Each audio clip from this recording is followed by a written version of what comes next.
My name's Ben, and today we're going to walk you around this fabulous 2023 on a 73 registration Audi Q7, and this particular car is a 50 TDI, so a very, or in our opinion, the sweet spot of the range, because a very powerful, very torquey diesel engine which gives great economy. It's a black edition model as well, so lots of gloss black bits around the car, as you can probably already see, and we'll point those out as we go round. And being a 23 on a 73, it's under Audi manufacturer's warranty until the end of 2026. So lots of Audi warranty left on the car. It's got a full Audi main dealer service history, having been serviced in June 2024. And it's finished in Daytona Grey Pearl, which is a very, very popular colour for these cars. It's really metallic, especially under the lights in this showroom here. And we'll walk around the car now and point out some of those important features for you. So as we touched on at the beginning, being a black edition, you've got a full gloss black front grille section here around the Audi rings, and then the lower splitter across the bottom, again, gloss black, contrasts nicely against the Daytona Grey into these sort of L-shaped sections on either corner. Front parking sensors really neatly integrated throughout the front end. And then one of the key options on the car, Audi's Matrix LED light system. So these are really cool because you can see all of the individual LED beams down the bottom, as in these are the daytime running light sections. So when you unlock the car, it will do that sort of fancy lighting illumination display, and they will block out individual cars coming towards you. So a very, very powerful headlight. Coming round the side, we've got the 21-inch wheels. Again, beautifully designed, these wheels, and diamond cut on the faces with gloss black on the inserts, the Audi rings in the centre, and then the silver brake calipers behind there as a contrast as well. And then again, gloss black door mirrors, gloss black window surrounds, and then this lower sort of belt line across the bottom of the doors here with the Crutchlow badge in the back of it is again in gloss black. And then if you have a look inside the car, you'll see the beautiful leather interior with the piano black fascias on the dashboard. And being the sort of later generation Q7, you've got that dual touchscreen set up in the centre, which we'll show you around as we get in the driver's side. The S-Line logo embossed in the seats as well is a really nice feature. All electrically adjustable seats, as you would expect. And we'll talk more about that as we get around the driver's side. Illuminated S-Line door entry sills as well. Privacy glass to the rear three quarters. Just shut that properly for you. And then if you have a look in the back, in these Q7s, there is tons of space. 7-seat cars, obviously, so you can get lots of passengers in the back. And these middle row seats, you can adjust both the backrests and you can slide them forwards and backwards. And there is also 4-zone climate control. So there's a screen in the centre between the passengers, which will illuminate when the car is on, and you can adjust the rear climate temperatures from that screen very easily, which is a beautiful feature.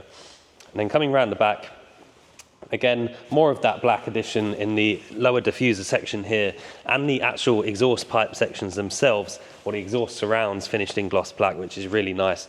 Power tailgate, so if I just put the button just there, that will open up, and then you've got a huge boot in these Q7s. Again, a bit of extra space around the rear subwoofer in here as well. And then 7 seats. So if the parcel shelf wasn't in here, if I push these buttons, you'll see there's a whole switch pack on the left-hand side here, where you can electrically lift those seats up and down. And there's also an air suspension button to raise and lower the back end of the car to allow easy access for loading luggage into the back, which is a really nice feature. And then the reverse camera just on the tailgate there. Again, we'll show you that in action as we get in the driver's side. And we'll jump in now and talk through some of the interior specification. So, starting on the driver's door card, all electric windows as you would expect. And then we've got the power folding heated electric door mirrors on that switch there. Memory settings for the driver's seat, and again, all electrically adjustable as you would expect, with lumbar support adjustability in there. Keyless start, so if I've got my foot on the brake, the start button in the centre here, I can just push that and fire the car into life. And it's beautifully smooth, the 3-litre diesel engine in this car. Steering wheel's got a lot of adjustment. It'll come towards you, forwards, backwards, up and down, and there's just so much adjustment in there. You can easily get very comfortable. And the steering wheel itself is a beautiful flat bottom, smooth leather top and bottom, and perforated on either side with that S-Line logo in the bottom of it there. Multifunction, of course, with multimedia controls on the right-hand side, and then the left-hand side is controls for Audi's famous virtual cockpit, so very customizable what you can do with that cockpit. I can use the arrows here to go right and left and change all sorts of displays, and most importantly, the most popular one is the full screen sat satellite map from the virtual cockpit there. So a very famous feature on the Audis, because Audi just do it better than anybody in terms of the virtual cockpit. We've got lane departure warning, which I can turn on and off, but you can probably see the logo just under the speedometer there. You can turn that on and off on the indicator stalk. And then again, the auto high beam light just there to tell us that the matrix lights are active. Cruise control on the stalk behind the steering wheel on the left hand side there.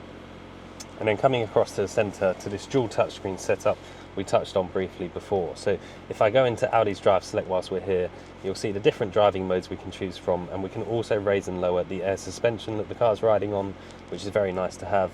If I go into here, we've got the sat-nav on the full screen, as you would expect, and it's a very responsive screen, very easy to use. It'll do whatever you ask it to do. If I pop the car into reverse, we've got that reverse camera and then the front and rear parking sensor display on the left-hand side. And then just come back out of that. Down on the bottom screen here, we've got our climate control for the front. We can also press these three dots here, which will bring a different screen up here where we can control the rear climate control. So if there's people in the back who are maybe young children who don't know how to use the screen, you can control the temperature for them from the front. Heated seats in the front, as you would expect, 3 levels of different heat there. And then again, some more buttons. So your assist button down there, you can bring the reverse camera on without actually going to reverse through that button there.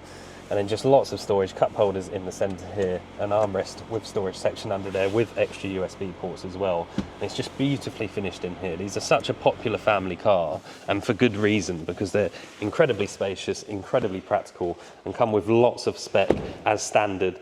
So as we mentioned at the beginning, a 2023 on a 73 registration, Audi Q7 50 TDI Black Edition, like I say, probably the sweet spot of the range in terms of the engines, because you get so much power and torque and a lot of economy as well. So a very efficient, cheap car to run, just 17,000 miles from new, and finished in the beautiful Daytona Grey Pearl. My name's Ben, I hope the video's helped. Thank you very much for watching.